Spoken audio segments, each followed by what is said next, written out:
Ей, мамашка жоқ дегенде кішкене устуқан салып беріп қойды. Салды, не переживай. Ошентсең кішкене. Баса сілер қызыңарға уже ат таңдап қойдыңар ғой? Біз деген эми ойлап атканбыз да, эркек төрөлсө атын максат деп, кандекейдин классташынын урматына коебуз дегенбиз да. Анан эми ушундай экен эми. Күтүлбөгөн жерден нежданчик кыз төрөлүп калды. Эмне кылабыз эми аны? Не утасың? Не болду? Не кайра кыз темасын баштап атасың? Отибекова, баланы эмизген убакыт келди. Азыр. Койгула мен кирейин, а? Силер жылдыңар да.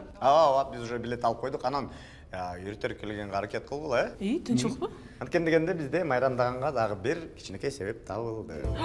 Эмне себеп? Анан айтып берем. Жок, серьезно айтып. Жа айта берсең азыр эмне атасың? Келгенде айтам дедим го. Эмне интриганын баарын баштап алып турат. Мачем азгын чакта. Миңе десем, багы эле жетелекпи? Эмне жетелек? Доктор жакшы болчу. Ишкектен көрсө жакат. Давай, Сапар. Айтасыңбы, айтпайсыңбы? Айтпайм. Давай, жакшы жете ал. Баса, Сапар.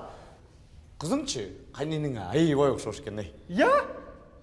Давай, Бакбай окшош эмес. Копиясы. Менің ұрайым Бакбай, 1 грамм окшош эмес, ал менің кызым, ал мага окшош. Ең шакал, настроением бұзылды. Бакбай, ал менің кызым да таластық кыз да.